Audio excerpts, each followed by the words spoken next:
let's just go to use the library feature. Library feature is great. Here's some of the created gradients that I created earlier in an earlier tutorial. All you need to do is go down here, little plus, just at the bottom, little plus there. Just click that and extract from image. Now, weirdly, sometimes the list is different from this. I do not know why, but sometimes, but mainly you should get extract from image, and that's what you want. So extract from image, takes a few seconds to process, and it will default to the patterns. The patterns are really good as well. You can move it around, create all kinds of unique designs that way as well, if you want patterns. But long top, you've got gradients. So select that. And by default, it will go with three swatches, 3 stops, I should say. And you can see the colours there, obviously the yellow, green, and the purple. That one, and that one. Well, I should say light green, isn't it? Okay. What you can also do is you can move it around. So if you don't want that, you can just move it there, and get different colours. And you can see as you move it, the colours and things will change there. So you can just move that around, maybe make that there or go up there, and you get something like that. You've also got the option for more than 3, but that's just the default. You can reduce it down. You put it to 2. 2 is the lowest, though now there are, of course, gradients that can just use 1 stop. Let's push it to the max. That's 15. So 15 stops, you get this complex mess of gradient stops. Unfortunately, you can't delete them. The only way to delete them is by just changing them here, so they will go and vanish that way. And then, unfortunately, I just delete them here and here, not in the central part. So it takes a bit of moving around, and you can click there and drag the one up there, click that one there, maybe get the purple, and so on. So you can create some really colourful gradients. However, they're still not gradients at this point, and which is useful because you can still continue with working with this. So you can always click Save to CC Libraries. It will just use the current category, and you can see it there. And again, you can just continue to move. So you can move there. You might think, oh, that green there looks nice. That there looks nice. And you can see as you create it, you get a preview here. And you see as I get that one, that's the end one. You can see that matches that. And you get something like that. Save to CC Libraries. It would be nice if there was a randomization feature. There isn't, but it would be nice if it existed. Make it a lot easier to create all kinds of gradients. However, once you're done, once you've got all your colours there that you want, and this could be an image, of course, I'm using a gradient, doesn't have to be a gradient itself, but it's a very colourful image, and then click close. And you can see now you've got the gradients up there. And that's in the libraries panel, and you can find that in the window menu with all the others as well. So libraries, gradients, etc.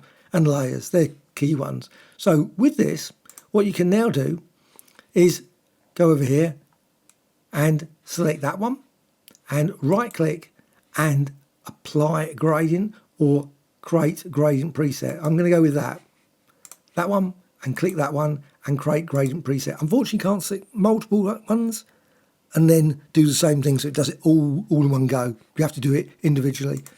Unfortunately, the apply gradient will not work with this. If I go over here, select gradient tool and gradient, and then add this. Now, if I go over here, click this and apply gradient, then you see it does work. So if you're thinking, oh, it doesn't work, it doesn't apply the gradient in the library panel, it does work, just needs to be the gradient option, not the classic gradient. Likewise, you could use it with fill layers as well. That's another option. But you can see you can select any of these ones. Again, apply gradient. Personal option, I prefer just to save them to the gradient presets. So let's just go to that. Here's the gradients, here's the gradient presets, and they've been added to the bottom here. Now, what you can then do is simply click here, and because it's using this gradient one, not the classic, you can just click and see it applies very quickly that way. I can go to layer and flatten image, and then I can just go back to classic gradient. Classic gradient, I can select it. That's all I need to do, just go here and I can select any of these. So maybe that one and apply it like that. And again, you can do exactly the same. You can go to the blend modes, go with difference, apply at different angles and create all kinds of unique, colourful designs just simply by doing that, or using a different style, maybe a circular design, and create some like ripple designs and much, much more. So you got your gradients added this way. It's a very useful way of doing it, but you may prefer the slightly more old-fashioned way of doing it. You can always edit the gradient manually, and that needs to be up here. Classic gradient, select that, and you can do it in the other one as well, but it's a bit more fiddly, I think, using the interactive controls. It's available, but I think it's nicer with the gradients, so I'm just going to go with that. Classic gradient, just click here, and when you click there, it brings up the gradient editor. Now, you can stretch this out, so you might want to just do that. Fortunately, not interactive, you can't see it on the screen as you change it, but you can see this, obviously, line here with all the different colours you've currently got. And your stops, is obviously it's crazy these, and it creates them all those lovingly equidistant. You can, of course, now manually just move it, and just move it like that, just change that. Just select it, that's all you need to do, just select it and move it along. And you can select that one, move it along. You can select that one and say, you know what, I don't want yellow. I can click there and I can go with, say, a blue and click OK. So I can change it. I can change these little diamonds there. And you can make sharper ones, and you go the other way as well. You can see like a sharp edge there. You may want that. The tool in the library doesn't create anything like that. It just does it purely in the centre, just 50-50 all the way through. So you can then move this and you can move that, and you've got a new gradient. Well, what you can do, because you want to save it, you have to click here, new. So just click new, and then it's added there. And you go again back here, you can change it. Maybe this one, just click here, and you can go for, say, green or something like that. And you've got a lovely green there, and maybe you might decide, you know what, I want that to be not red, but black, and so on. Creates nice shadow effects as well when you're using a gradient with a, sort of darker colours at the end.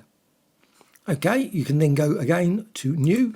Now there's also options for import and export, so you might want to export all the selected gradients, obviously to maybe give it to someone else.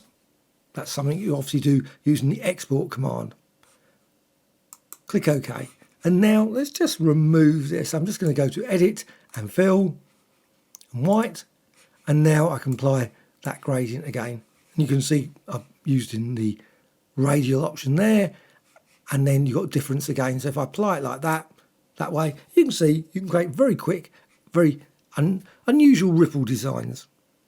As mentioned, you can, if you want, click here, gradient, go there, and apply the gradient like this. And you can then move it around, reposition it. And also you can click these individual ones, move it around, change it, reposition it, and double click, bring up this, and then change the colour like that, and click OK, and so on. So you can actually change it interactive. Personally, I always find it a bit more fiddly than doing it the other way, just because I'm more used to it. But if you like, just use this to create all kinds of interactive gradients super fast in Photoshop. So once you've got it, you can then manipulate it further, add new layers, and so on. Hope you found this tutorial of interest. Any questions or thoughts about Photoshop gradients, please let me know in the comments below. Also, please put some comments about other things you'd like to see about Photoshop gradients. Maybe how to use them, how to apply them in 3D designs, all kinds of different things that gradients can be used for. Bye.